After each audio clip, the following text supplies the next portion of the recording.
దయచేసి కూర్చోండి.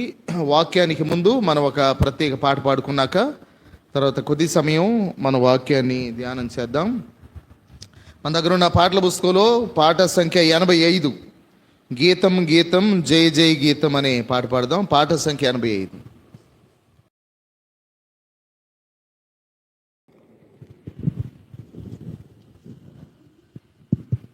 గీతం గీతం జయ జయ గీతం చేయి తట్టి పాడేదము.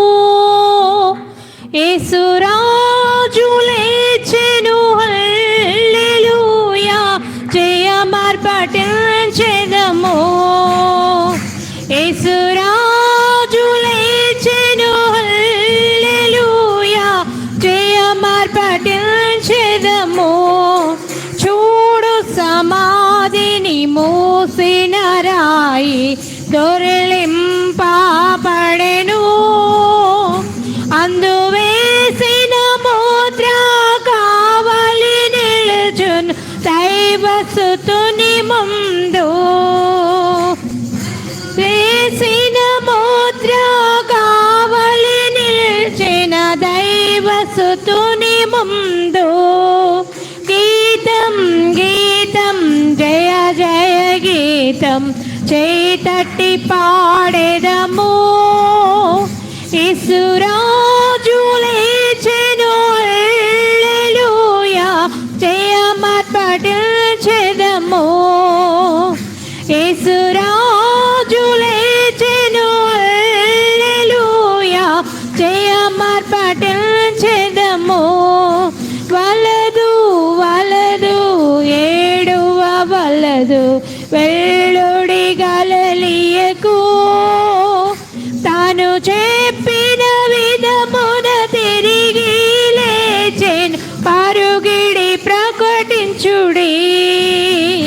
తాను చెప్పిన విధముగా తిరిగి లేచెను పరుగిడి ప్రకటించుడి. గీతం గీతం జయ జయ గీతం చేయి తట్టి పాడేదము. యేసురాజు లేచెను హల్లెలూయా, జయమార్పటించెదము. యేసురాజు లేచెను హల్లెలూయా, జయమార్పటించెదము. వారల సభయు ఆదరుచు పరుగిడిరి, గడములు ధ్వనిని వినుచు వణుకుచు భయపడిరి. అందుదూత గడముల ధ్వనిని వినుచు వణుకుచు భయపడిరి. గీతం గీతం జయ జయ చేయి తట్టి పాడేదము. యేసురాజు లేచెను హల్లెలూయా, జయమార్పటించెదము. యేసురాజు లేచెను హల్లెలూయా, జయమార్పటించెదము. గుమ్మములు తెరచి చక్కగా నడుడి, జయ వీరుడు రాగా. గుమ్మములు తెరచి చక్కగా నడుడి, జయ వీరుడు రాగా. మీ మేళతాళ వాయిద్యములను నెత్తి ధ్వనించుడి. మీ మేళతాళ వాయిద్యములు నెత్తి ధ్వనించుడి. గీతం గీతం జయ జయ గీతం చేయి తట్టి పాడేదము. యేసురాజు లేచెను హల్లెలూయా, జయమార్పటించెదము. యేసురాజు లేచెను హల్లెలూయా, జయమార్పటించెదము. కొద్ది సమయం మనం దేవుని యొక్క వాక్యాన్ని విందాము. లూకాసు సువార్త 24వ అధ్యాయము మొదటి నుండి కొన్ని వచనాలు. ఆదివారమున తెల్లవారుచుండగా ఆ స్త్రీలు తాము సిద్ధపరిచిన సుగంధ ద్రవ్యములను తీసుకొని సమాధి యొద్దకు వచ్చి సమాధి ముందర ఉండిన రాయి దొర్లింపబడి ఉండుట చూచి లోపలికి వెళ్ళిరి గాని ప్రభువైన యేసు దేహము వారికి కనబడలేదు. ఇందును గూర్చి వారికేమియూ తోచకై ఉండగా ప్రకాశమానమైన వస్త్రములు ధరించిన ఇద్దరు మనుష్యులు వారి యొద్ద నిలువబడిరి. వారు భయపడి ముఖములను నేల మోపి ఉండగా, వీరు సజీవుడైన వానిని మీరెందుకు మృతులలో వెదగుచున్నారు? ఆయన ఇక్కడ లేడు, ఆయన లేచి ఉన్నాడు. ఆయన ఇంకా గలిలయలో ఉండినప్పుడు మనుష్య కుమారుడు పాపిష్ఠులైన మనుషుల చేతికి అప్పగింపబడి సిలువ వేయబడి 3వ దినమందు లేవవలసి ఉన్నదని ఆయన మీతో చెప్పిన మాట జ్ఞాపకం చేసుకొనుడని వారితో అనిరి. అప్పుడు వారు ఆయన మాటలు జ్ఞాపకం చేసుకొని సమాధి వద్ద నుండి తిరిగి వెళ్ళి ఈ సంగతులన్నీ 11 శిష్యులకును తక్కిన వారికి అందరికీ తెలియజేసిరి. ఈ సంగతులు అపోస్తలులతో చెప్పిన వారు ఎవరనగా మగ్దలేనే మరియయు, యోహన్నయు, యాకోబు తల్లి అయిన మరియయు, వారితో కూడా ఇతర స్త్రీలను. అయితే వారి మాటలు వీరి దృష్టికి వెర్రి మాటలుగా కనబడిన గనుక వీరు వారి మాటలు నమ్మలేదు. అయితే పేతురు లేచి సమాధి యొద్దకు పరిగెత్తుకొని పోయి వంగి చూడగా నారబట్టలు మాత్రము విడిగా కనబడెను. అతడు జరిగిన దానిని గూర్చి ఆశ్చర్యపడుచు ఇంటికి వెళ్ళాను. ఈ దినాన ఈస్టర్ సందర్భంగా కొన్ని విషయాలు మనం జ్ఞాపకం చేసుకుందాం. నేను 3 కోణాల్లో ఈరోజు ఈస్టర్ వర్తమానాన్ని చెప్పాలని ఆశిస్తూ ఉన్నాను. ఒకటేమో గుడ్ ఫ్రైడే నుండి ఈస్టర్ వరకు జరిగిన విషయం. రెండవది పునరుద్ధానానికి సంబంధించిన పాత నిబంధన సూచనలు. పాత నిబంధనలో యేసుప్రభు పునరుద్ధానానికి సంబంధించి ఎలాంటి సూచనలు ఉన్నాయో అవి ఒకటి చూస్తాం.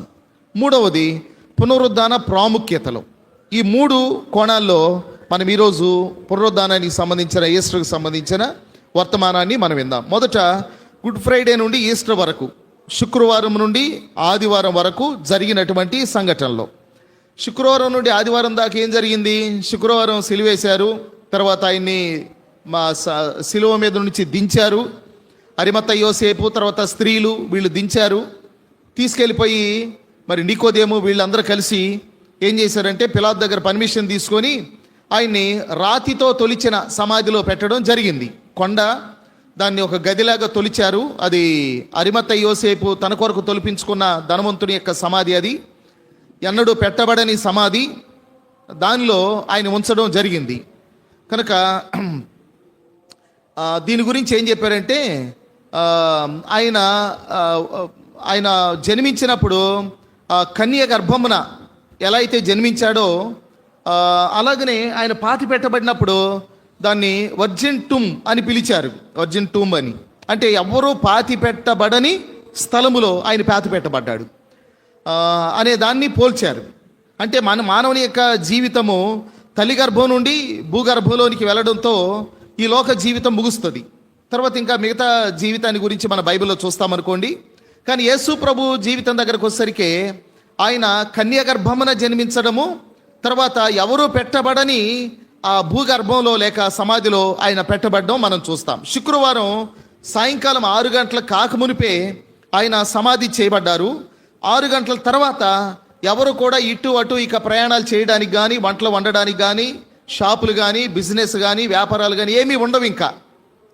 కనుక శుక్రవారం సాయంకాలం 6 గంటల నుండి శనివారం సాయంకాలం 6 గంటల వరకు అదంతా విశ్రాంతి దినం.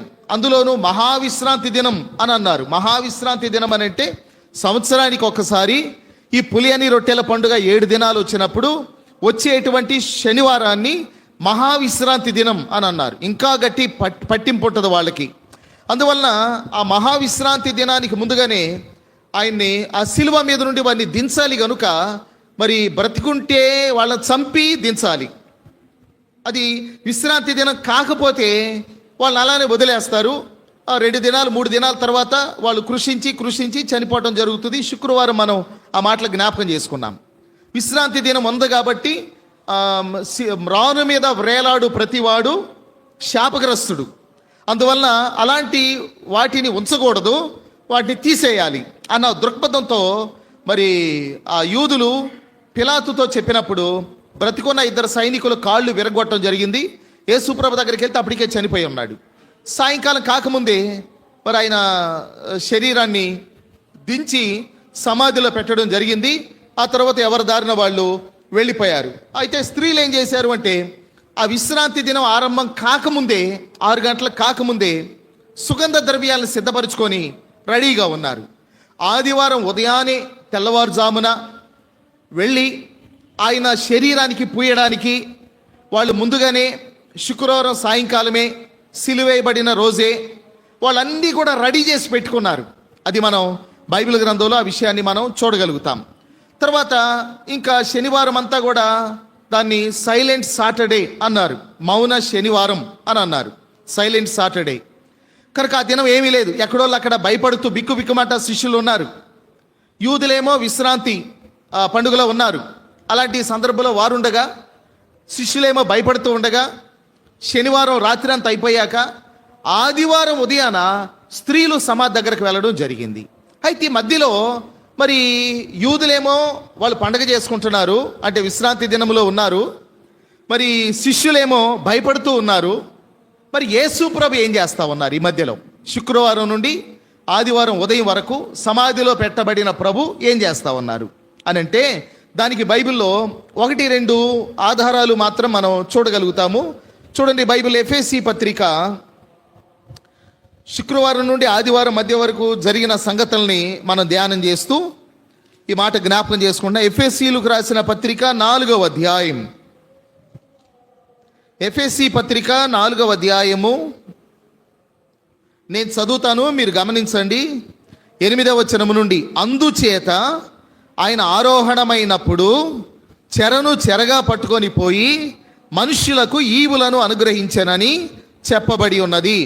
ఆరోహణమాయననగా ఆయన భూమి యొక్క క్రింది భాగములకు దిగననియు అర్థమిచ్చుచున్నది అని అన్నాడు.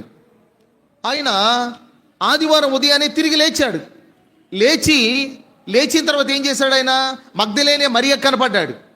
మరియకు కనబడ్డాక సాయంకాలమున ఆయన శిష్యులకు కనబడ్డాడు. ఉదయమేమో మగ్దలేనే మరియకు కనపడ్డాడు, మగ్దలేనే మరియతో మాట్లాడాడు. అది మన బైబిల్లో చూస్తాం, లూకా సువార్తలో, యోహాను సువార్తలో చూస్తాం. మగ్దలేన మరియతో మాట్లాడాడు ఉదయకాలములో. ఆమె అనుకుంది, కావలివాడు అనుకుంది, తోటమాలి అనుకుంది, అయ్యా నా ప్రభు యొక్క దేహాన్ని ఎక్కడుంచారో చెప్పండి, నేను తీసుకెళ్తానంటది. అప్పుడు ఆయన అన్నాడు మరియా అనగానే ఆ స్వరాన్ని గుర్తుబట్టి రబ్బూని అంది, బోధకుడా అని పిలిచింది. అప్పుడు ప్రభు అన్నారు, నేను ఇంకా తండ్రి యొద్దకు వెళ్ళలేదు, నీవు నన్ను ముట్టుకోవద్దు అని అన్నాడు. నేను ఇంకా తండ్రి యొద్దకు వెళ్ళలేదు, నీవు నన్ను ముట్టుకోవద్దు అని అన్నాడు. మనం యోహాను సువార్తలో ఈ విషయాన్ని చూడగలుగుతాం. యోహాను సువార్త 20వ అధ్యాయము నేను చదువుతాను, మీరు గమనించండి. 15వ వచనం నుండి, యేసు, అమ్మా ఎందుకు ఏడ్చుచున్నావు, ఎవరిని వెదగుచున్నావు అని ఆమెను అడుగగా, ఆమె ఆయన తోటమాలి అనుకొని, అయ్యా నీవు ఆయనను మోసుకొని పోయిన ఎడల ఆయనను ఎక్కడ ఉంచితివో నాతో చెప్పుము, నేను ఆయనను ఎత్తుకొని పోదునని చెప్పాను. యేసు ఆమెను చూచి మరియా అని పిలిచాను. ఆమె ఆయన వైపు తిరిగి ఆయనను హెబ్రీ భాషతో రబ్బూని అని పిలిచాను. ఆ మాటకు బోధకుడని అర్థం. యేసు ఆమెతో, నేను ఇంకనూ తండ్రి యొద్దకు ఎక్కిపోలేదు గనుక నన్ను ముట్టుకోవద్దు అని అన్నాడు. నేను ఇంకా తండ్రి యొద్దకు వెళ్ళలేదు కనుక నన్ను ముట్టుకోవద్దు అన్నాడు. అది ఉదయం. తర్వాత సాయంకాలమున, అది ఎక్కడుంది? 19వ వచనం, ఆదివారము సాయంకాలమున శిష్యులు యూదులకు భయపడి తాము కూడి ఉన్న ఇంటి తలుపులు మూసుకొని ఉండగా యేసు వచ్చి మధ్యను నిలిచి, మీకు సమాధానం కలుగురుగాక అని వారితో చెప్పాను. ఆయన అలాగూ చెప్పి వారికి తన చేతులను ప్రక్కను చూపగా శిష్యులు ప్రభువును చూచి సంతోషించారు. ఆయన తర్వాత వారితో కలిసి భోజనం కూడా చేశాడు. అది కూడా మనం చూస్తాం. అంటే ఉదయం మరియకు కనబడ్డాక నేను ఇంకా తండ్రి వద్దకు ఎక్కిపోలేదు, నన్ను ముట్టుకోవద్దన్న ప్రభు సాయంకాలమున శిష్యులు కనబడి ఆయన గాయాలు చూపి వారితో కూడా భుజించడం జరిగింది. ఆ తర్వాత మరలా తోమాకి కనబడి నా గాయాల్లో వేలు పెట్టి చూడు అని కూడా అన్నాడు ఆయన. మరి ఉదయం ముట్టుకోవద్దన్నాడు, తండ్రి వద్దకు వెళ్ళలేదన్నాడు. సాయంకాలమున ఆయన వారి దగ్గర ప్రత్యక్షమై వారితో కలిసి భుజించాడు. అంటే ఈ మధ్యలో ఆయన తండ్రి వద్దకు ఎక్కిపోయాడు కనుక ఆయన ఆరోహణమయ్యాడు. ఎఫెసీ పత్రిక 4వ అధ్యాయం అదే చెప్తుంది. ఆయన ఆరోహణమైననగా అనే పదం, ఆయన ఆరోహణమయ్యాడు. ఆరోహణం అవడం అంటే ఎప్పుడు జరిగింది? ఆదివారం ఉదయమున మరియకు కనబడిన తర్వాత ఆయన ఆరోహణమై తండ్రి వద్దకు వెళ్ళాడు. వెళుతూ వెళుతూ ఏం తీసుకెళ్ళాడు ఆయన అంటే తన స్వరక్తమును చేత పట్టుకొని వెళ్ళాడు. తన స్వరక్తము చేత పరలోకములో ఉన్న ఒక ఆలయం ఉంది, ప్రత్యక్షపు గుడారం. ఆ ఆలయములో ఒక బలిపీఠం ఉంది. ఆ బలిపీఠము దగ్గర ఆయన తన రక్తాన్ని ప్రోక్షించాడు. అది లోక ప్రజలందరి పరిహారము కొరకు ప్రోక్షించాడు. చూడండి, హెబ్రీలకు రాసిన పత్రికలో మనం ఆ విషయాన్ని చూడగలం. హెబ్రీలకు రాసిన పత్రిక 9వ అధ్యాయము 11, 12 వచనాలు. అయితే క్రీస్తు రాబోవుచున్న మేలుల విషయమై ప్రధాన యాజకుడిగా వచ్చి తానే నిత్యమైన విమోచన సంపాదించి హస్తకృతము కానిది అనగా ఈ సృష్టి సంబంధము కానిదియు మరి ఘనమైనదియు పరిపూర్ణమైనదియునైన గుడారము ద్వారా మేకల యొక్కయు కోడెల యొక్కయు రక్తముతో కాక తన స్వరక్తముతో ఒక్కసారి పరిశుద్ధ స్థలములో ప్రవేశించెను అని అన్నాడు. తర్వాత ఇదే అధ్యాయము 23 నుండి పరలోకమందున్న వాటిని పోలిన వస్తువులు, అంటే భూమి మీద ఉన్న ప్రత్యక్ష గుడారములో ఉండేవి, అవి పరలోకమందున్న వస్తువులను పోలినవి. అవి ఇట్టి బలుల వలన శుద్ధి చేయబడవలసి ఉండేను కానీ పరలోక సంబంధమైనవి, అంటే పరలోకంలో కూడా భూమి మీద ఉన్న గుడారములో ఉన్న వస్తువులు లాంటివి పరలోకంలో కూడా ఉన్నాయి. అవి వీటికంటే శ్రేష్టమైన బలుల వలన శుద్ధి చేయబడవలసి ఉండేను. అందువలన నిజమైన పరిశుద్ధ స్థలమును పోలి హస్తకృతమైన పరిశుద్ధ స్థలములలో క్రీస్తు ప్రవేశింపలేదు గాని ఇప్పుడు మన కొరకు దేవుని సముఖమందు కనబడుటకు పరలోకమందే ప్రవేశించెను అని అన్నాడు. కనుక ఆయన తన స్వరక్తము చేత ఒక్కసారే మనందరి విమోచన కొరకు క్రయధనము చెల్లించడానికి ఆయన పరలోకములో ఉన్న ఆ గుడారములో ప్రవేశించి అక్కడున్న బలిపీఠం మీద ఆయన తన రక్తాన్ని ఎప్పుడైతే ప్రోక్షించాడో సర్వ మానవాళికి విమోచన అనేది కలిగింది.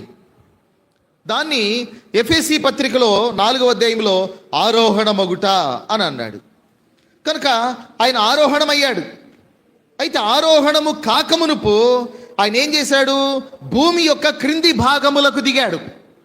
అంటే ఆదివారమున తిరిగి లేచి ఆరోహణము కాకమునుపు శనివారానికి, అంటే శుక్రవారానికి ఆదివారానికి మధ్యలో ఆయన భూమి యొక్క క్రింది భాగాలకు దిగాడు. భూమి యొక్క క్రింది భాగాలకు దిగడం అంటే భూమి మధ్యలోనికి వెళ్ళాడు ఆయన. భూమి యొక్క క్రింది భాగాల్లో ఎవరున్నారు అంటే బైబిల్లో చూస్తాము. మనము కీర్తనల గ్రంథము 63వ కీర్తన 9వ చరణం, మనం కీర్తనల గ్రంథంలో మనం ఇలా గమనిస్తాం. 63వ కీర్తన 9వ చరణములో నా ప్రాణము నశింప చేయవలెనని వారు నన్ను వెదకుచున్నారు, వారు భూమి క్రింది చోట్లకు దిగిపోదురు అన్నాడు. అంటే మనుషులు చనిపోయిన తర్వాత భూమి క్రింది భాగాలకు వెళతారు. వాళ్ళు చనిపోయిన మనుషులు భూమి యొక్క క్రింది భాగాలకు వెళతారు. యేసు ప్రభువారు భూమి యొక్క క్రింది భాగములకు వెళ్ళాను అంటే చనిపోయిన వారు భూమి యొక్క క్రింది భాగాలకు వెళతారు వాళ్ళు. యెహెజ్కేలు గ్రంథంలో కూడా మనం చూస్తాం. 32వ అధ్యాయం యెహెజ్కేలు గ్రంథం 32వ అధ్యాయము 18వ వచనం, 32:18 నరపుత్రుడా, అల్లరి చేయు ఐగుప్తీల సమూహమును గూర్చి అంగలార్చుము. ప్రసిద్ధి నొందిన జనముల కుమార్తెలు భూమి క్రిందికి దిగిపోయినట్లు భూమి క్రిందికిని పాతాళమునకును పోయిన వారి యొద్దకును వారిని పడవేయమన్నాడు. భూమి క్రింద పాతాళం ఉంది. చనిపోయిన వారు పాతాళములోనికి వెళ్ళారు. భూమి క్రింద పాతాళం ఉంది. ఆ పాతాళములోనికి చనిపోయిన వారు వెళ్ళారు. పాతాళములో 3 భాగాలు ఉన్నాయి. ఒకటి వేదనకరమైన స్థలం. మనం లూకా సువార్త 16వ అధ్యాయంలో ధనవంతుడు చనిపోయి పాతాళములో వేదనకరమైన స్థలములోనికి వెళ్ళాడు. రెండవది పరిశుద్ధులుండే స్థలం, దాన్ని హెడెస్ అన్నారు, షియోల్ అన్నారు, పరదైసు అన్నారు. అది పరిశుద్ధులుండే స్థలం. దాన్ని అబ్రహాం బ్లోజం అని పిలిచారు, అబ్రహాం యొక్క రొమ్మని. అది నీతిమంతులుండే స్థలం. కనుక పాతాళములో 3 భాగాలు. ఒకటేమో పాపులుండే స్థలం, వేదనకరమైన స్థలం. 2 నీతిమంతులుండే స్థలం, అది విశ్రాంతి స్థలం. మధ్యలో ఏముంది? అబ్రహాం అన్నాడు కదా, కుమారుడా ఇక్కడ వారు అక్కడికి, అక్కడ వారు ఇక్కడికి దాటజాలకుండాన్నట్లుగా మధ్యలో అగాధం ఉంది. మరి అగాధములు ఏముంది?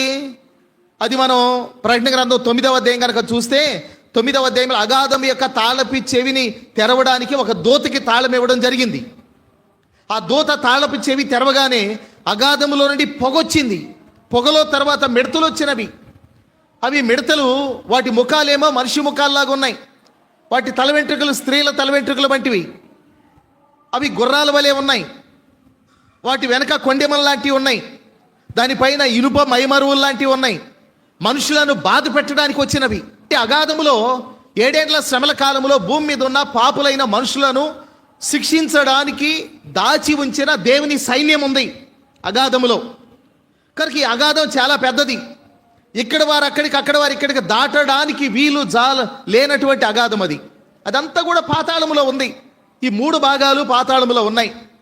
కనుక భూమి క్రింది భాగములు అన్నప్పుడు పాతాళము అని గుర్తుపెట్టుకోవాలి. ఈ పాతాళములో పరిశుద్ధులు కూడా ఉన్నారని గుర్తుపెట్టుకోవాలి. బైబిల్లో మనం సమూయేలు మొదటి గ్రంథంలో గనక మనం చూస్తే, సమూయేలు మొదటి గ్రంథం 28వ అధ్యాయాన్ని చదువుతూ ఉంటే, ఫిలిస్తీన్లు ఇశ్రాయేల్ మీదకి యుద్ధానికి వచ్చారు. సౌలు రాజు. అయితే అప్పుడే దేవుడు అంతకుముందే సౌలును విడిచిపెట్టాడు. దురాత్మ వచ్చి సౌలుని వెరపిస్తూ ఉంది. సౌలు ఇక యుద్ధ భయముతో మరి ప్రార్థన చేశాడు, కానీ ఆయనకు జవాబు రాలేదు. ప్రవక్తలను అడిగాడు, ప్రత్యుత్తరం లేదు. దేవుడు దర్శనాల ద్వారా కానీ మరి కళల ద్వారా కానీ మాట్లాడలేదు. చివరికి సౌలు ఏం చేశాడు? కర్ణ పిశాచి కలిగిన స్త్రీ దగ్గరికి వెళ్ళి ఆయన మారువేషంలో వెళ్ళి మరి పలానా వ్యక్తి కావాలి అని అడిగితే, ఆమె దగ్గర ఒక దయ్యం ఉంటుంది. దాన్ని ప్రాపర్ ఈవిల్ అంటారు. అది దానితోనే ఆమె అందరితో మాట్లాడిస్తూ ఉంటుంది. నీకెవరు కావాలి? పలానా సుబ్బారావు కావాలి. సుబ్బారావు నువ్వు బయటికి రా అనగల అదే స్పిరిట్ అది మాట్లాడుతుంది. సుబ్బారావు లాగానే మాట్లాడుతుంది. డబ్బులు ఇచ్చి వెళ్ళిపోతారు వాళ్ళు మాట్లాడినాక. మరలా ఇంకొకళ్ళు వస్తారు, ఎవరు కావాలి? మాకు పలానా వెంకయ్య కావాలి. వెంకయ్య నువ్వు రా అంటే అదే స్పిరిట్, అదే ఆత్మ, అదే దయ్యం మరలా వెంకయ్య లాగానే మాట్లాడుతుంది. దాన్ని ప్రాపర్ స్పిరిట్ అంటారు, ప్రాపర్ ఈవిల్ స్పిరిట్. కర్ణ పిశాచి కలిగిన వారు ఒక దయ్యాన్ని లేక ఒక ఆత్మను వారు పోషిస్తూ దాన్ని పూజిస్తూ దానితోనే అందరిలాగా అందరి చేత మాట్లాడిస్తారు వాళ్ళు, కర్ణ పిశాచి కలిగిన వారు. ఈమె అలాంటి పని చేసే ఆమె. ఇప్పుడు నీకెవరు కావాలి? సమూయేలు కావాలి. సమూయేలు రా పైకి అనంగల్నే ఈసారి ఆ కర్ణ పిశాచి ఆ స్పిరిట్ రావట్లేదు. కానీ పాతాళంలో నుండి, అగ్నిగుండంలో నుండి ఆమె కనబడతా ఉంది. పాతాళపు లోపల నుండి ఒక మనుషుడు వస్తా ఉన్నాడు. ఆమె పెద్దగా కేక వేసింది. బైబిల్లో ఉంది, పెద్దగా కేక వేసింది. ఎందుకంటే ఎప్పుడు చూసే స్పిరిట్ కాదది. ఇప్పుడు ప్రత్యేకంగా కనబడడం గమనిస్తూ ఉంది. ఆయన పాతాళంలో నుండి పైకి వస్తా ఉన్నాడు. అప్పుడు పెద్దగా కేక వేసి ఆమె అంటది కదా, నువ్వు సౌలు రాజువా అంటది. నువ్వు మాట్లాడొద్దు, మౌనంగా ఉండు. ఆ కనబడిన వ్యక్తి ఎలా ఉన్నాడు చెప్పు నాకు అని అన్నాడు. ఆ కనబడుతున్న వ్యక్తి పైన ఒక దుప్పటి వేసుకొని ఉన్నాడు అని చెప్పింది. కనుక ఆయన పైకి వస్తా ఉన్నాడు. ఎవరైనా వృద్ధుడు అంటే సమూయేలు వస్తా ఉన్నాడు. అప్పుడు సమూయేలు పైకి వచ్చాడు. వచ్చి సౌలుతో మాట్లాడుతూ, నన్ను ఎందుకు పైకి రప్పించావు నీవు అని, దేవుడు నేను విసర్జించాడు, ఆయన మాట వినలేదు, కనుక రేపు యుద్ధంలో నీవు నీ కుమారులు చనిపోతారు, నాతో కూడా ఉంటారు మీరు చెప్పేశాడు సమూయేలు. వెళ్ళిపోయాడు అంతే. ఈమె ఎప్పుడూ చూడలేదు అలాంటి దృశ్యాన్ని. కంగారు పడిపోయింది. సౌలుకి ఆహారం పెట్టింది. అంటే ఈ సమూయేలు ఎక్కడున్నాడు అంటే, ఆమె పిలవడం వల్ల సమూయేలు వచ్చాడని కాదు. సౌలుతో మాట్లాడడానికి దేవుడు ప్రత్యేకంగా ఆ సందర్భాన్ని ఉపయోగించుకొని సమూయేలును పంపించాడంతే. ఆమె పిలవడం వల్ల రావడం కాదు. అది కూడా గుర్తుపెట్టుకోవాలి మనం. కాబట్టి సమూయేలు ఎక్కడున్నాడు? ఆయన పాతాళములో ఉన్నాడు. పాత నిబంధన భక్తులు ఎక్కడున్నారు? పాతాళములో ఉన్నారు. పాతాళంలో ఎక్కడున్నారు? పాతాళంలో 3 భాగాలు ఉన్నాయి. అందులో పరిశుద్ధులు ఉండే స్థలములో వారు ఉన్నారు. ఇప్పుడు యేసు ప్రభువు వారు భూమి యొక్క క్రింది భాగాలకు దిగాడంటే పాతాళములోనికి దిగాడు. పాతాళంలోనికి దిగాడు అనే దాన్ని రోమన్ క్యాథలిక్కులు ఎలాగా దాన్ని అన్వయించుకున్నారు అని అంటే, పాతాళములో ఉన్న పాపుల దగ్గరికి వెళ్ళాడు ఆయన అని అన్వయించుకున్నారు. పాపుల దగ్గరికి వెళ్ళి పాపులకు సువార్త చెప్పి వాళ్ళను పరదైస్కు తీసుకొని వెళ్తాడు అన్నారు. పాపులు ఉండే స్థలాన్ని పర్గెటరీ అని పిలిచారు వాళ్ళు.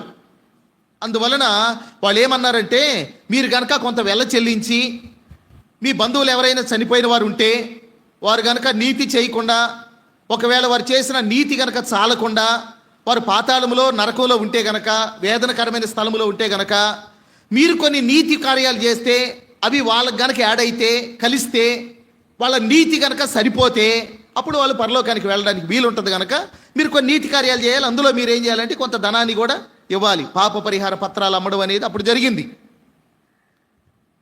ఇది చెప్పారు వాళ్ళు. కానీ బైబిల్ ఏం చెప్తుందో తెలుసా? ఒకసారి ఒక మనుషుడు గనక యేసు ప్రభు నమ్మకుండా నిత్య నరకాన్ని వైపు వెళ్ళాడు అని అంటే ఆ మార్గం నుండి ఇటు రావడం అనేది సాధ్యపడదు అని చెప్తుంది బైబిల్. నువ్వు ఎన్ని కోట్లు చెల్లించినా నరకానికి వైపు వెళ్ళిన వ్యక్తి మరలా తిరిగి పరలోకం వైపు రావడం అనేది సాధ్యపడదు. అబ్రహాం అన్నాడు కదా, కుమారుడా ఇక్కడ వారు అక్కడికి, అక్కడ వారు ఇక్కడికి దాటడానికి వీలు లేదు, ఇక కుదరదు అది. అప్పుడు ఆ ధనవంతుడు ఏమన్నాడు? అయ్యా అట్లాగైతే నాకు ఇంకా 5 సహోదరులు ఉన్నారు భూమి మీద, నేనుండే వేదనకరమైన స్థలానికి రాకుండా వాళ్ళ దగ్గరికి నువ్వు పంపించు. వాళ్ళు ఏమనుకుంటున్నారు? ఈయన కోసం ఎంతన్నా దానాలు ధర్మాలు చేస్తే ఇక్కడి నుంచి ఆయన ఏమన్నా వేదనకరమైన స్థలము నుండి అబ్రహాము రొమ్ము అని పిలువబడిన స్థలానికి వెళ్తాడేమోనని వాళ్ళు అనుకుంటున్నారు. ఈ ధనవంతుడు ఏమని అడుగుతున్నాడు? అయ్యా వాళ్ళు ఇక్కడికి రాకుండా వాళ్ళ దగ్గరకు పంపించు అని అడిగాడు. కనుక ఈ విషయాలు మనం గుర్తుపెట్టుకోవాలి. కొంతమంది ఇలాగన రాంగ్ డాక్టరీని తీసుకొచ్చారు. అది సాధ్యపడదు. మనం ఒకవేళ 2 నిమిషాలు 3 నిమిషాలు మౌనంగా ఉన్నా అది సాధ్యపడదు. బ్రతుకున్నప్పుడే వాళ్ళు నిర్ణయం తీసుకోవాలి. బ్రతుకున్నప్పుడే సువార్త చెప్పాలి మనం. ఒకవేళ బ్రతుకున్నప్పుడు వాళ్ళు దేవుని మాటలు విని వాళ్ళు మారారనుకోండి, ప్రభు వైపు తిరిగారనుకోండి, సిలువలో వేలాడుతున్న దొంగని ఎలాగా నేడు నీవు నాతో కూడా పరదైష్లో ఉంటావు అన్నాడు, అలాగే ప్రభు తన రాజ్యంలో చేర్చుకుంటాడు ఖచ్చితంగా.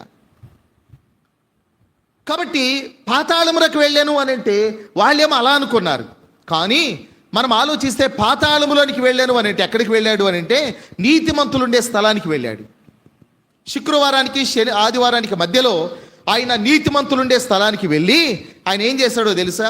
ఆదాము మొదలుకొని యేసు ప్రభు మరణించే వరకు ఉన్న పాత నిబంధన భక్తులు ఎవరెవరు ఉన్నారు, నీతిమంతులు, వారందరికీ తను తాను కనబరుచుకొని, మీరు ఎదురు చూసిన మెస్సియాను నేనే, మీరు అర్పించిన బలి అర్పణ నేనే, మీరు దేని కొరకు రక్షకుని కొరకు ఎదురు చూసారు ఆయన నేనే అని తన్ను తాను బయలుపరుచుకుంటాడు. మాత్రమే కాదు, ఆ పరిశుద్ధులు ఉండే స్థలములో ఇంకెవరు ఉంటారో తెలుసా? అందులో హిందువులు ఉంటారు, తర్వాత బౌద్ధులు ఉంటారు, జైనులు ఉంటారు. ఎన్ని రకాల మతాలు ఉన్నాయి? అన్ని రకాల మతాల వాళ్ళు కూడా ఉంటారు ఆ నీతిమంతులు ఉండే స్థలములో. ఇది కొంచెం మీకు ఆశ్చర్యం కలిగించవచ్చు. కానీ నేను చెప్తాను, ఒకటి గమనించండి మీరు. ఇప్పుడు యేసు ప్రభు సువార్త ఈ లోకానికి రాకముందు భారతదేశంలో ఉన్న వాళ్ళలో మరి అందరూ హిందువులు ఉన్నారు, కొంతమంది ముస్లింలు కూడా ఉన్నారు. అంటే 6వ శతాబ్దం తర్వాత ముస్లింలు వచ్చారు. ఆ సమయంలో కూడా కొంత సువార్త మొదటి శతాబ్దంలో ప్రకటింపబడింది సువార్త. తర్వాత 15వ శతాబ్దం తర్వాత మరలా భారతదేశంలో సువార్త ప్రకటింపబడింది. ఈ మధ్యకాలంలో కొంత నిర్లిప్తత ఏర్పడింది. ఈ మధ్యలో ముస్లింలు కూడా వచ్చారు, బౌద్ధులు, జైన్లు కూడా ఉన్నారు. మరి వాళ్ళకి సువార్త ప్రకటింపబడలేదు. యేసు ప్రభు అంటే ఎవరో తెలియదు. మరి వాళ్ళలో కూడా మంచివారు ఉన్నారు, కొంతమంది నీతిగా బ్రతికిన వాళ్ళు ఉన్నారు. వారు చనిపోయారు. వారు ఎక్కడికి వెళతారు? మరి మతాన్ని బట్టి హిందూ మతం కావచ్చు, బౌద్ధం కావచ్చు, జైనులు కావచ్చు, ముస్లింలు కావచ్చు, ఎవరన్నా కావచ్చు, వారు యేసు ప్రభు అంటే తెలియదు, యేసు ప్రభు నమ్మలేదు, సువార్త వారికి ప్రకటింపబడలేదు, ప్రభు అంటే ఎవరో తెలియదు. అలాంటి వారు మంచిగా బ్రతికిన వారు కొంతమంది ఉన్నారు. వారిలో అడప వారు ఎక్కడికి వెళతారు? మరి అలాగనే కొంతమంది అనాగరికులు ఉన్నారు, కొండ ప్రాంతాల్లో మరి అనాగరికులుగా ఉన్నవారు, ఇప్పటికీ ప్రపంచానికి తెలియనటువంటి వాళ్ళు ఉన్నారు. వాళ్ళకి అసలు దేవుడు అంటేనే తెలియదు. వాళ్ళు ఏదో రాళ్ళని రప్పల్ని ప్రకృతిని పూజిస్తారు. వాళ్ళకి ఇంకా సువార్త వెళ్ళలేదు. వాళ్ళలో కూడా మంచిగా బ్రతికిన వాళ్ళు ఉంటారు మనస్సాక్షిని బట్టి. మరి వాళ్ళు ఎక్కడికి వెళతారు అంటే, నీతిగా బ్రతికిన ప్రతి ఒక్కరూ ఆ పరదేశికి వెళతారు. వాళ్ళకి తీర్పు ఎలా ఉంటుందో తెలుసా? మనస్సాక్షిని బట్టి తీర్పు ఉంటుంది. ఇది రోమా పత్రికలో పౌలు చెప్పాడు. ధర్మశాస్త్రాన్ని బట్టి తీర్పు ఒకటి, మనస్సాక్షిని బట్టి తీర్పు ఒకటి. బైబిల్లో రోమీలకు రాసిన పత్రిక 2వ అధ్యాయం, రోమా పత్రిక 2వ అధ్యాయము నేను చదువుతాను, గమనించండి. 11వ వచనం నుండి, దేవునికి పక్షపాతము లేదు. ఈ మాటతో మొదలుపెట్టాడు పౌలు. దేవునికి పక్షపాతము లేదు. ధర్మశాస్త్రము లేక పాపము చేసిన వారందరూ ధర్మశాస్త్రము లేకయే నశించెదరు. ధర్మశాస్త్రము కలిగిన వారై పాపము చేసిన వారందరూ ధర్మశాస్త్రానుసారముగా తీర్పు పొందుదురు. ధర్మశాస్త్రము వినువారు దేవుని దృష్టికి నీతిమంతులు కారు గాని ధర్మశాస్త్రమును అనుసరించి ప్రవర్తించు వారే నీతిమంతులుగా ఎంచబడుదురు. ధర్మశాస్త్రము లేని అన్యజనులు, ఈ మాట గమనించండి, ధర్మశాస్త్రము లేని అన్యజనులు స్వాభావికముగా ధర్మశాస్త్ర సంబంధమైన క్రియలను చేసిన ఎడల, స్వాభావికంగా అన్నాడు చూసారా, న్యాచురల్గా మన మనస్సాక్షిని బట్టి కొన్ని ధర్మశాస్త్ర క్రియలు మనం చేస్తాం. ఇది గమనించాలి. స్వాభావికముగా ధర్మశాస్త్ర సంబంధమైన క్రియలను చేసిన ఎడల వారు ధర్మశాస్త్రము లేని వారైనను తమకు తామే ధర్మశాస్త్రమైనట్టున్నారు. అట్టి వారి మనస్సాక్షి కూడా సాక్ష్యమిచ్చుచుండగాను వారి తలంపులు ఒకదాని మీద ఒకటి తప్పు మోపుచు లేక తప్పు లేదని చెప్పుచుండగాను ధర్మశాస్త్ర సారము తమ హృదయముల యందు రాయబడి ఉన్నట్టు చూపుచున్నారు. అంటే మనస్సాక్షిని బట్టి తీర్పు ఉంటుంది. ధర్మశాస్త్రం లేదు వాళ్ళకి, కానీ స్వాభావికముగా వాళ్ళు ధర్మశాస్త్ర క్రియలు చేశారు కదా. అందువల్ల అబద్ధం ఆడవద్దు అని ధర్మశాస్త్రంలో ఉన్నా ధర్మశాస్త్రం లేని వారికి కూడా తెలుసు అబద్ధం ఆడటం తప్పని. స్వాభావికంగా ధర్మశాస్త్ర క్రియలు చేయడం అంటే అది, మనస్సాక్షిని బట్టి జీవించడం అంటే అది.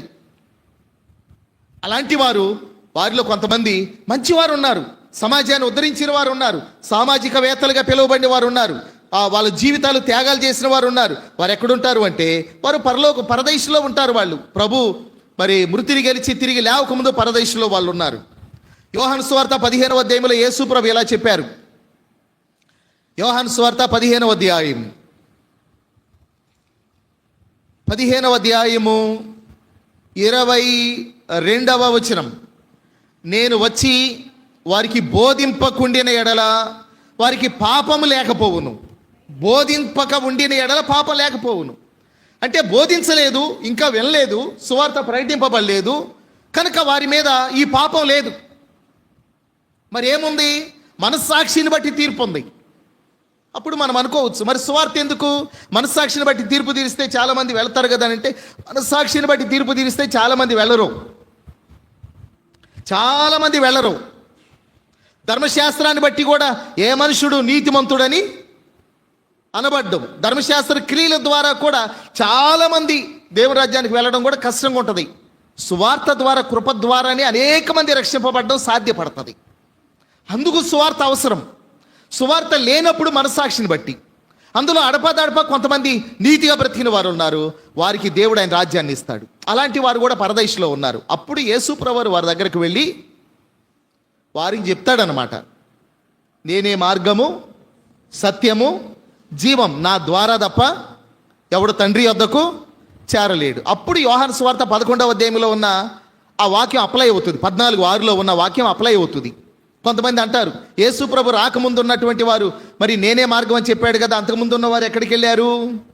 అబ్రహాం ఎక్కడికి వెళ్ళాడు? మోషే ఎక్కడికి వెళ్ళాడు? దావీదు ఎక్కడికి వెళ్ళాడు? యేసు ప్రభు నా ద్వారా తప్ప తండ్రి వద్దకు ఎవడు చేరలన్నాడు కదా. అంటే అది వాస్తవం అంటే వాస్తవమే. ఏది వాస్తవం? ఆయన ద్వారా తప్ప ఎవడు తండ్రి వద్దకు చేరడు. మరి అంతకుముందు ఉన్న వాళ్ళు ఎక్కడికి వెళ్ళారు? పాతాళములో ఉన్నటువంటి పరదేశుకు వెళ్ళారు.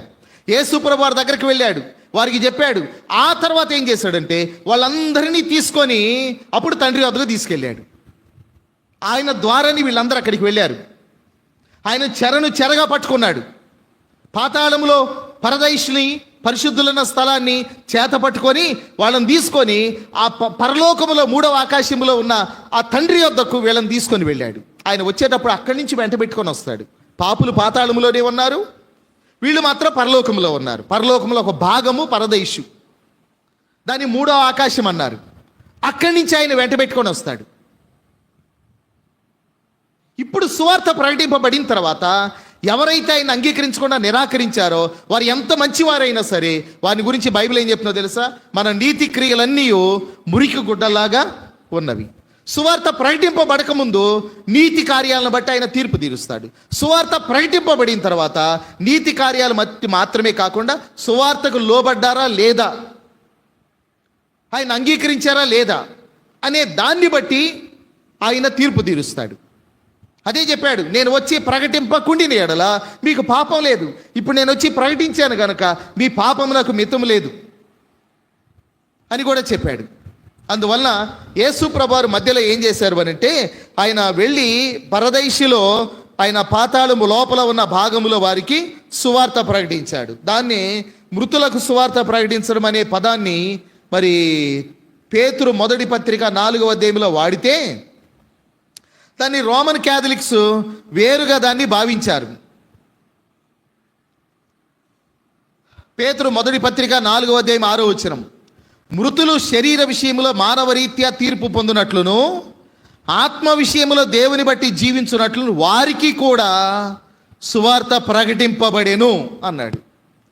మృతులంటే ఎవరు? వీళ్ళు పరదేశంలో ఉన్నటువంటి నీతిమంతులు.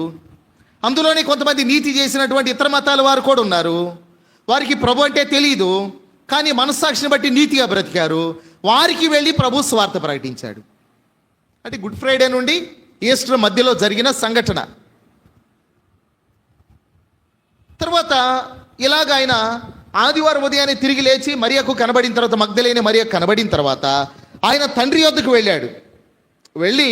వెళుతూ వీళ్ళను తీసుకొని వెళ్ళాడు. 1 చెరను చెరగా పట్టుకొని, 2 తన స్వరక్తాన్ని తీసుకొని వెళ్ళాడు. అక్కడ బలిపీఠం మీద తన రక్తాన్ని అర్పించాడు. తండ్రికి వీరిని అప్పగించాడు. ఆ పరదైసు ఆ 3వ ఆకాశంలో అక్కడ ఉంది. కొరింథీయులకు రాసిన 2వ పత్రిక 12వ అధ్యాయంలో పౌలు అక్కడికే వెళ్ళాడు, ఆ 3వ ఆకాశానికి. వచ్చింపశక్యమని కాని మాటలు విన్నాను అన్నాడు. అక్కడ ఆ 3వ ఆకాశానికి ఎత్తబడ్డాడు ఆయన. అది కొరింథీ 2వ పత్రిక 12వ అధ్యాయంలో మనం చూస్తాం. తర్వాత ఆదివారం ఉదయాన ఆయన మరి తిరిగి లేచిన తర్వాత అక్కడికి వెళ్ళాక సాయంకాలం శిష్యులకు ఆయన ప్రత్యక్షం కావడం జరిగింది.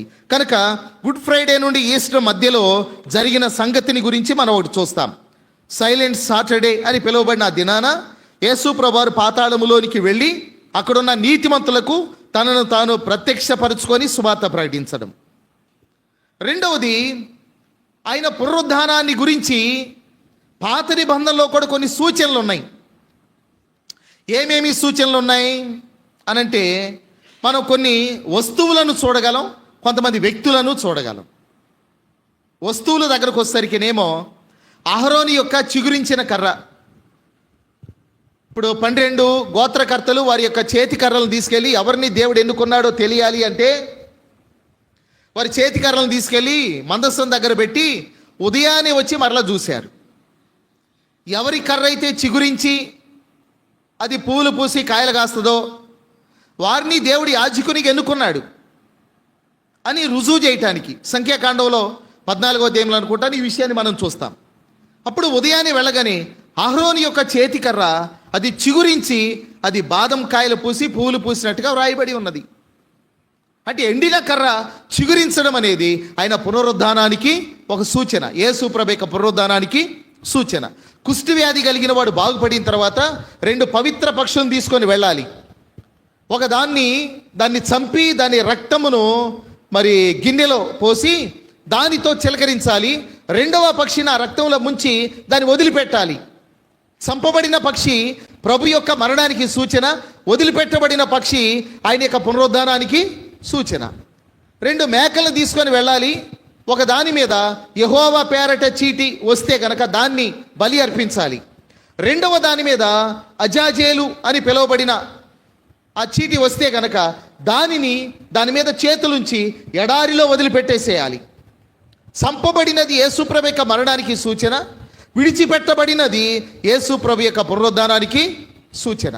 తర్వాత వ్యక్తుల్లో కూడా చూడగలం. కొంతమంది వ్యక్తుల్లో యేసు ప్రభు యొక్క మరణ పునరుద్ధానాన్ని. యోసేపు ఉన్నాడు, యోసేపు గోతిలో వేయబడ్డాడు, అది యేసు ప్రభు యొక్క మరణానికి సూచన. ఆయన గోతి నుండి తీయబడ్డాడు, అది ఆయన పునరుద్ధానానికి సూచన. ఆ తర్వాత యోసేపు ఐగుప్తు దేశానికి వెళ్ళాడు, ఆయన హెచ్చింపబడ్డాడు. ఆయన పునరుద్ధానుడై తిరిగి లేచాక యేసు ప్రభు వారు అన్ని నామముల కంటే పై నామమును ఆయన పొందాడు. ఇలాగా వ్యక్తుల్లో కూడా మనం చూడగలం. పాత నిబంధనలు అనేకమైన సూచనలు ఉన్నాయి ఆయన మరణానికి పునరుద్ధానానికి. అది రెండవది. ఒకటేమో గుడ్ ఫ్రైడే నుండి ఈస్టర్ మధ్యలో జరిగిన సంఘటన గురించి. రెండవది పునరుద్ధానానికి సంబంధించిన పాత నిబంధనల సూచనలు, వ్యక్తులు, వస్తువులు. యోనాను గురించి కూడా మనం చూడగలం. యేసు ప్రభువే స్వయంగా చెప్పారు, మాకు ఒక సూచన చూపమని. అంటే యోనాను గురించిన సూచన తప్ప మరి ఏది మీకు చూపబడదు అన్నాడు. యోనా 3 రాత్రింబగళ్ళు ఆ చేప గర్భంలో ఉండి ఎలాగ బయటకు వచ్చాడు. యేసు ప్రభువారు 3 రాత్రింబగళ్ళు ఆయన సమాధిలో ఉండి బయటికి రావడం. కనుక వ్యక్తులు, వస్తువులు. తర్వాత దానియేలు గురించి కూడా. దానియేలు సింహాల బోన్లోనికి వెళ్ళాడు, మరణములోనికి వెళ్ళినట్టే సింహాల బోన్లో నుండి దానియేలు సజీవుడిగా బయటకు వచ్చాడు. ఆయన పునరుద్ధానానికి సూచన. కనుక వస్తువులు, వ్యక్తుల్లో యేసు ప్రభు యొక్క మరణము, పునరుద్ధానం అనే రెండింటినీ మనం చూడగలుగుతాం. మూడవది పునరుద్ధాన ప్రాముఖ్యతలు. ఇవి ఒకటి చెప్పి నేను ముగిస్తాను. 3 విషయాలు ఈ దినాన్ని మనం జ్ఞాపకం చేసుకుందాం అనుకున్నాం. ఒకటి, గుడ్ ఫ్రైడే నుండి ఈస్టర్ మధ్యలో జరిగిన విషయము. 2, పాత నిబంధనలు అయిన పునరుద్ధానానికి సంబంధించిన సంకేతాలు లేక సూచనలు. 3వది పునరుద్ధాన ప్రాముఖ్యతలు. పునరుద్ధాన ప్రాముఖ్యతలు.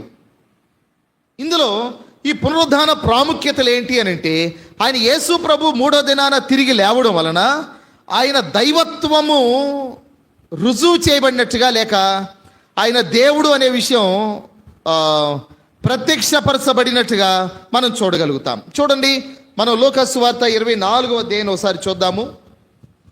24వ అధ్యాయము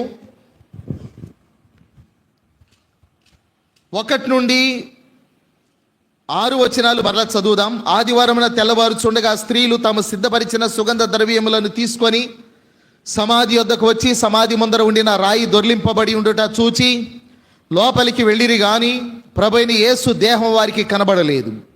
ఇందును గూర్చి వారికి ఏమీ తోచక ఉండగా ప్రకాశమానమైన వస్త్రములు ధరించిన 2 మనుష్యులు వారి యొద్ద నిలువబడిరి. వారు భయపడి ముఖములను నేల మోపి ఉండగా, వీరు సజీవుడైన వానిని మీరెందుకు మృతుల్లో వెతుకుచున్నారు? ఆయన ఇక్కడ లేడు, ఆయన లేచి ఉన్నాడు అని అన్నాడు. ఆయన సజీవుడు. ఆయన దైవత్వం యొక్క రుజువులు మనం చూడగలం. ఇందాక మనం ఆరాధన సహాయకరంగా ప్రకటన గ్రంథం 1వ అధ్యాయం 18వ వచనములో చూశాము, ఇదిగో నేను మృతునైతిని గాని యుగ యుగములు సజీవుడను అని. ఆయన సజీవుడు. ప్రకటన గ్రంథం 4వ అధ్యాయంలో సజీవుడైన వాడిని ఆరాధించారు వాళ్ళు. 4 జీవులు, 24 పెద్దలు వారు ఆరాధించారు. 5వ అధ్యాయంలో ఆరాధించారు. 7వ అధ్యాయంలో మరి 24 పెద్దలు, శరాపులు, కెరూబులు, జీవులకు మాత్రమే కాకుండా పరిశుద్ధులు అనేక మంది, కోట్ల కొలది పరిశుద్ధులు ఆరాధించారు ఆయన్ని, సజీవుడైనటువంటి ఆయన్ని. కాబట్టి ఆయన దైవత్వపు రుజువులు మనం చూడగలం. అందుకనే అపోస్తుల కార్యాల్లో పేతురు నిలవబడి మాట్లాడుతూ ఆయన ఏమన్నాడు అంటే 2వ అధ్యాయం 24వ వచనంలో 24లో మరణం ఆయన్ని బంధించి ఉంచుట అసాధ్యం అన్నాడు. మానవులను బంధించగలదు, దేవుడై ఉండి మానవునిగా వచ్చిన వాడిని ఎలా బంధించగలదు? మరణం ఆయన్ని బంధించి ఉంచుట అసాధ్యం అని అన్నాడు. తర్వాత అపోస్తుల కార్యాలు 3:15లో మీరు జీవాధిపతిని చంపితిరి కానీ దేవుడు ఆయన్ని లేపాను అన్నాడు. జీవాధిపతి అనే పదాన్ని అక్కడ వాడాడు. కనుక ఆయన దైవత్వం యొక్క రుజువులు మనం చూడగలం పునరుద్ధానము తర్వాత. కనుక కొంతమంది అడుగుతారు, యేసు ప్రభు ఎట్లా దేవుడు? ఆయన మృతిని గెలిచి లేచాడు. దేవుళ్ళు అనబడిన వాళ్ళు అనేక మంది చనిపోయారు, గతించారు. కానీ ఆయన మృతిని గెలిచి తిరిగి లేచాడు. ఇప్పటికీ ఆయన సమాధి ఖాళీ సమాధి. కనుక క్రైస్తవ్యం సమాధి మీద కట్టబడింది కాదు, పునరుద్ధానం మీద కట్టబడింది. పునరుద్ధానమే రుజువు. ఆయన తిరిగి లేవకపోతే మేము ప్రకటించే సువార్త కూడా వ్యర్థమే అన్నాడు పౌలు. కొరింథీయులకు రాసిన మొదటి పత్రిక 15వ అధ్యాయంలో మీ విశ్వాసం కూడా వ్యర్థమే, ఆయన కనుక తిరిగి లేవకపోతే మేము ప్రకటించడం కూడా వ్యర్థమే. మన విశ్వాసం, మన యొక్క బోధ, మన ప్రయాస ఆయన పునరుద్ధానం మీద ఆధారపడి ఉంది. క్రైస్తవ్యము యేసుక్రీస్తు యొక్క పునరుద్ధానం అనే పునాది మీద కట్టబడింది. కాబట్టి ఆయన సజీవుడు. రెండవది పాప క్షమాపణ గురించి మనం చూస్తాం. ఆయన తిరిగి లేవడం వలన, పునరుద్ధానం వలన కలిగిన ప్రాముఖ్యత పాప క్షమాపణ. రోమపత్రిక 4వ అధ్యాయం, రోమీలకు రాసిన పత్రిక 4వ అధ్యాయము 25వ వచనం, 4:25. ఆయన మన అపరాధముల నిమిత్తం అప్పగింపబడి మనము నీతిమంతులముగా తీర్చబడుటకై లేపబడెను అన్నాడు. ఆయన లేపబడకపోతే ఏ మనుష్యుడు కూడా నీతిమంతులుగా తీర్చబడలేరు. పాపక్షమాపణ లేదు. ఆయన మరణించడమే కాదు, ఆయన తిరిగి లేవడంలోనే పాపక్షమాపణ రుజువు చేయబడింది. తర్వాత కొలస్సీలకు రాసిన పత్రిక 1వ అధ్యాయంలో చెప్పాడు. కొలస్సీలకు రాసిన పత్రిక 1వ అధ్యాయము 14వ వచనం, ఆ కుమారుని యందు మనకు విమోచనము అనగా పాపక్షమాపణ కలుగుచున్నది. ఆ కుమారుని యందు మనకు విమోచన, పాపక్షమాపణ. ఆయన కనుక పునరుద్ధానుడై తిరిగి లేవకపోతే మనకు పాపక్షమాపణ లేదు. మన అపరాధముల కొరకు చనిపోయాడు, మనం నీతిమంతులుగా తీర్చబడ్డానికి లేపబడ్డాడు. ఆయన తిరిగి లేవకపోతే మనకు పాపక్షమాపణ లేదు అనే విషయాన్ని మనం చూస్తూ ఉన్నాం. కనుక పునరుద్ధాన ప్రాముఖ్యత ఏంటి అంటే యేసుక్రీస్తు యొక్క దైవత్వము రుజువు చేయబడ్డం, రూఢీపరచబడ్డం. 2, పునరుద్ధాన ప్రాముఖ్యత ఏంటి? మానవులకు పాప క్షమాపణ స్థిరపరచబడ్డం. 3వది హెబ్రీయులకు రాసిన పత్రిక 2వ అధ్యాయం, హెబ్రీయులకు రాసిన పత్రిక 2వ అధ్యాయము 14-15 వచనాలు. కాబట్టి ఆ పిల్లలు రక్తమాంసములు గలవారైనందున ఆ ప్రకారమే మరణము యొక్క బలము గలవానిని అనగా అపవాదిని మరణము ద్వారా నశింపచేయుటకు జీవితకాలమంతయు మరణ భయము చేత దాస్యమునకు లోబడిన వారిని విడిపించుటకు ఆయన కూడా రక్తమాంసములలో పాలివాడాయను. కనుక జీవితకాలమంతా మరణ భయము చేత దాస్యమునకు లోబడి ఉన్నాం మనం. ఆయన తిరిగి లేవకపోతే మరణ భయము నుండి మళ్ళీ ఎవరు విడిపిస్తారు? ఆయన తిరిగి లేవడం వలన మనం మరణం పైన విజయాన్ని పొందాం, మరణ భయము నుండి విడుదల పొందాం. మరణ భయము నుండి విడుదల కలిగింది, మరణం పైన విజయం కలిగింది. అప్పటి వరకు మరణము ఏలింది. రాజులు, చక్రవర్తులు అనేక మంది మరణం ఎదుట తల వంచారు. యేసు ప్రభు మరణాన్ని ఓడించాడు, మరణ భయము నుండి మనల్ని విడిపించాడు. అందుకనే పౌలు అన్నాడు, నా మట్టుకైతే బ్రతుకుడు క్రీస్తే, చావైతే లాభం.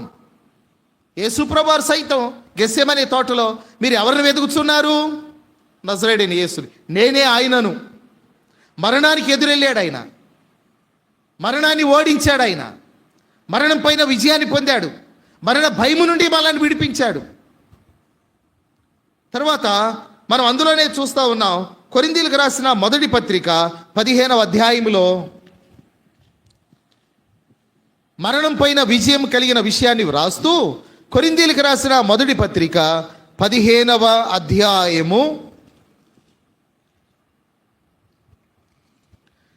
54 నుండి 57 వరకు మనం గమనిస్తే, ఈ క్షయమైనది అక్షయతను ధరించుకొనినప్పుడు, ఈ మర్త్యమైనది అమర్త్యతను ధరించుకొనినప్పుడు విజయమందు మరణము మృంగివేయబడెను అని వ్రాయబడి ఉన్న వాక్యము నెరవేరును. ఓ మరణమా నీ విజయం ఎక్కడ? ఓ మరణమా నీ ముళ్ళు ఎక్కడ? మరణపు ముళ్ళు పాపము, పాపమునకున్న బలము ధర్మశాస్త్రమే. అయినను మన ప్రభైన యేసుక్రీస్తు మూలముగా మనకు జయము అనుగ్రహించుచున్న దేవునికి స్తోత్రము కలుగునుగాక అన్నాడు. యేసుక్రీస్తు మూలముగా మనకు జయం అనుగ్రహింపబడింది. ఏ జయం అది?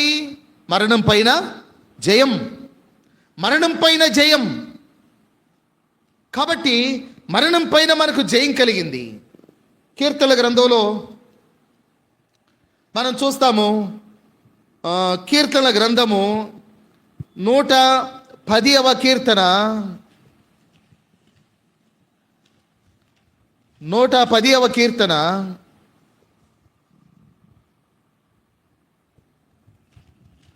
6-7 చరణాలు మనం చూస్తే, అన్యజనులకైన తీర్పు తీర్చును, దేశము శవములతో నిండి ఉండును, విశాల దేశం మీది ప్రధానుని ఆయన నలుగగొట్టును, మార్గమున ఏటి నీళ్లు పానము చేసి ఆయన తల ఎత్తును అన్నాడు. ఈ చివరి 2 లైన్లు మనం చూస్తే, విశాల దేశం మీది ప్రధానుని ఆయన నలుగొట్టును అంటే మరణం పైన ఆయన విజయాన్ని పొందుతాడు. మార్గమున ఏటి నీళ్లు పానము చేసి ఆయన తల ఎత్తును, విజయ వీరునిగా మరణాన్ని ఓడించి ఆయన తల ఎత్తే విషయాన్ని ప్రవచన రీతిగా అక్కడ వ్రాయడం అనేది మనం చూస్తా ఉన్నాం. కనుక పునరుద్ధాన ప్రాముఖ్యత ఏంటి అంటే మరణం పైన విజయం కలిగింది. తర్వాత 4వది పునరుద్ధాన నిరీక్షణ కలిగింది. ఆయన పునరుద్ధానం వలన మన పునరుద్ధాన నిరీక్షణ కలిగింది. ఆయన కనుక తిరిగి లేకపోతే మీరు కూడా తిరిగి లెగుస్తారు అనే దాన్ని మనం ఎలా నమ్మగలం? ఇప్పుడు మనం చనిపోతే తిరిగి లెగుస్తామా? చనిపోయిన వాళ్ళు ఎక్కడికి వెళ్ళారు? చనిపోయిన వారు ఎక్కడికి వెళ్ళారు? యేసు ప్రభు వచ్చినప్పుడు చనిపోయిన వారు తిరిగి లెగుస్తారా? మన కుటుంబాల్లో ప్రభు నమ్మిన వారు తిరిగి లెగుస్తారా? లేవరా? ఏం జరుగుతుంది? ఎవరు చూశారు? గాల్లో గాలి, ధూళ్ళో ధూళి. మళ్ళీ ఆదివారం రాగానే మీరు సిద్ధపడ్డ వాళ్ళు ప్రభు బల్లో పాలు పంపులు పొందడానికి చేయొత్తండి. మళ్ళీ చేయొత్తడం. మరి చనిపోయిన పరిశుద్ధులు ఎక్కడికి వెళ్ళి ఏడబోయారు? మాకేం తెలుసు? చనిపోయిన తర్వాత తిరిగి లెగుస్తాం లేవు, ఏం మనకేం తెలుసు? గాల్లో గాలి, ధూళో ధూళి. మళ్ళీ చేయెత్తి మళ్ళీ బలలో ఎట్ట బాప్త్యసం పొందారు?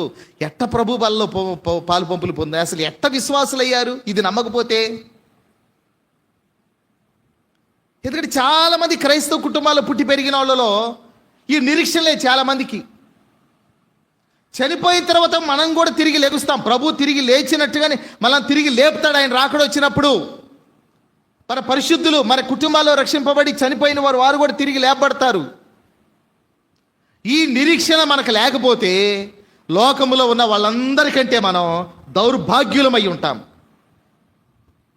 అని నేనల్లా, పౌలే అన్నాడు. కొరింథీయులకు రాసిన మొదటి పత్రిక 15వ అధ్యాయంలో, మృతుల పునరుద్ధానం అనేది కనుక లేదు అని మనం కనుక అనుకుంటే లోకంలో ఉన్న వాళ్ళందరికంటే దౌర్భాగ్యులం.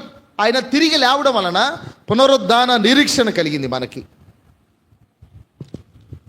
బైబిల్లో కొరింథీయులకు రాసిన మొదటి పత్రికలోనే 15వ అధ్యాయం, కొరింథీయులకు రాసిన మొదటి పత్రిక 15వ అధ్యాయము 20 నుండి 23 వచనాలు. ఇప్పుడైతే నిద్రించిన వారిలో ప్రథమ ఫలముగా క్రీస్తు మృతుల్లో నుండి లేపబడి ఉన్నాడు. మనుష్యుని ద్వారా మరణము వచ్చాను గనుక మనుష్యుని ద్వారానే మృతుల పునరుద్ధానమును కలిగాను. ఆదామునందు అందరూ ఎలాగ మృతి పొందుతున్నారో అలాగే క్రీస్తునందు అందరూ బ్రతికింపబడుదురు. క్రీస్తునందు అందరూ బ్రతికింపబడుదురు. ప్రతి వాడును తన వరుసలోనే బ్రతికింపబడును. ప్రథమ ఫలము క్రీస్తు, తర్వాత క్రీస్తు వచ్చినప్పుడు ఆయన వారు బ్రతికింపబడుదురు అన్నాడు. క్రీస్తు వచ్చినప్పుడు ఆయన వారు బ్రతికింపబడతారు. ఇది పునరుద్ధాన నిరీక్షణ అని మనం చూస్తాం. యోహాను సువార్త 5వ అధ్యాయము, యేసు ప్రభువు చెప్పారు ఇలాగా. యోహాను సువార్త 5వ అధ్యాయము 28-29 వచనాలు.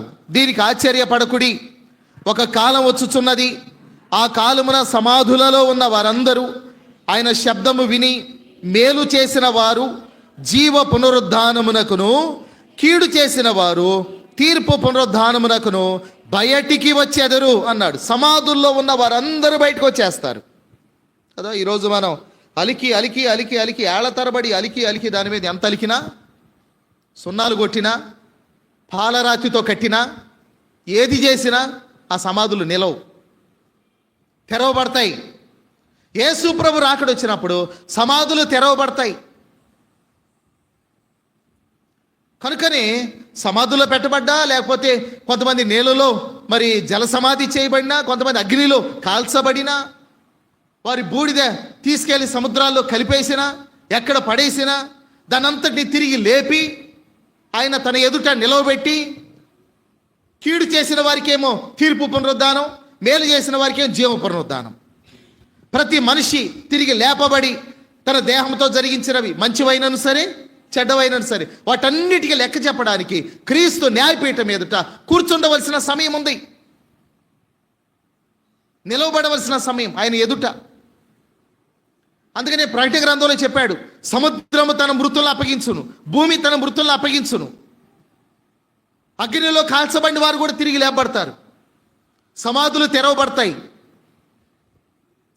కనుక మిషనరీలు వాళ్ళు నెలలు తరబడి ప్రయాణాలు చేసి ఇతర దేశాలకు వెళ్తున్నప్పుడు వారి భార్యలు, వారి కుమారులు, వారి కుమార్తెలు, మనవలు, మనవరాండ్రు చనిపోతే సముద్రంలో పడేసేవాళ్ళు. అట్నే జల సమాధి. సంవత్సరం చూసుకోవడాలు లేవు, రంగులేయడాలు లేవు, ఇకంతే ఆ నేలలో వదిలేసేవాళ్ళు వాళ్ళు. తర్వాత వారు మన భారతదేశానికి వచ్చి సేవ చేసి వెళ్ళిపోయిన వాళ్ళు ఉన్నారు. వారి పిల్లలు ఇక్కడ పాతిపెట్టి వెళ్ళిపోయారు, వాళ్ళు ఎక్కడో చనిపోయారు. మిషనరీలు వాళ్ళ నిరీక్షణ సమాధి నిరీక్షణ కాదు, పునరుద్ధాన నిరీక్షణ. వాళ్ళు సమాధులకు కాదు ఇచ్చింది ప్రాముఖ్యత, పునరుద్ధానానికి ఇచ్చారు. సమాధులు తెరవబడతాయి ప్రభు వచ్చినప్పుడు, వారు సజీవులుగా లేపబడతారు, ప్రభు ఎదుట నిలవబడతారు. దీన్ని పునరుద్ధాన నిరీక్షణ అన్నారు. తెస్సలోనికీయులకు రాసిన మొదటి పత్రిక 4వ అధ్యాయం. తెస్సలోనికీయులకు రాసిన మొదటి పత్రిక 4వ అధ్యాయము 13-14 వచనాల్లో, సహోదరులారా, నిరీక్షణ లేని ఇతరుల వలె మీరు దుఃఖపడకుండా నిమిత్తము నిద్రించుచున్న వారిని గూర్చి మీకు తెలియకుండుట మాకిష్టం లేదు. యేసు మృతి పొంది తిరిగి లేచెనని మనం నమ్మిన ఎడల అదే ప్రకారము యేసునందు నిద్రించిన వారిని దేవుడు ఆయనతో కూడా వెంటబెట్టుకొని వచ్చును. వెంటబెట్టుకొని రావడం అంటే వాళ్ళు నీతిమంతులు ఎక్కడున్నారంటే పరలోకంలో ఒక ప్రత్యేక స్థలంలో ఉన్నారు, వారిని వెంటబెట్టుకొని వస్తాడు ఆయన. మనం ఇక్కడి నుంచి మధ్యాకాశానికి వెళ్తాం, అక్కడ వారిని కలుసుకుంటాం. ఒకవేళ మనం ముందుగా చనిపోయామనుకోండి, మనం కూడా లేపబడతాం. కొంతమందికి చావు అంటే ఎంత భయమో, చావు గురించి ఎందుకు అనుకుంటారు. పొద్దుపోతే చావు గురించి చెప్తే భయం. గేదన చెప్పు, నువ్వు చావు గురించి ఎందుకు, తెల్లవారుజామున చావు గురించి ఎందుకు అనేవాళ్ళు కూడా ఉంటారు. తెల్లారైనా చావడం తప్పదు, రాత్రి అయినా చావడం తప్పదు. మరణం వస్తే దానికి టైం తేముంది, గడియలు కదా. 9:15 చచ్చిపోవాలి ఈ వ్యక్తి అని ఎవరైనా పెడతారా టైము? 10:03 కొబ్బరికాయ కొట్టాలన్నట్టు 10:03 చచ్చిపోవాలి ఈ వ్యక్తి అని ఎవరైనా చెప్తారా?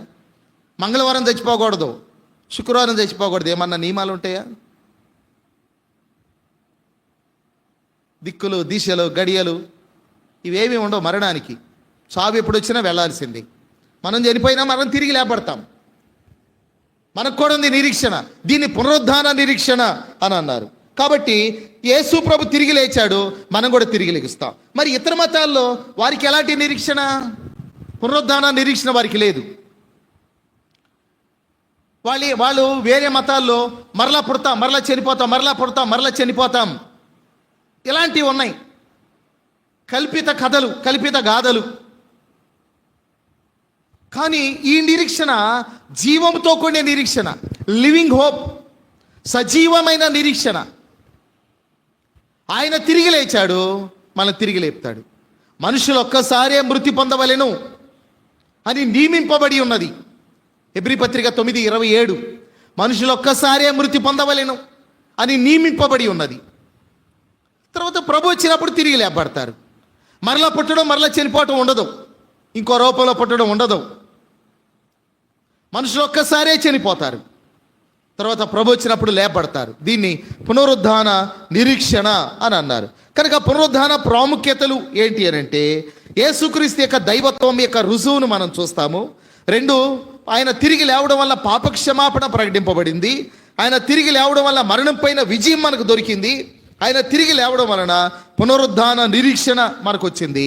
మాత్రమే కాదు, ఇంకొకటి చెప్పి నేను ముగిస్తాను. అదేంటంటే వాడబారని స్వాస్థ్యము మనకు దొరికింది.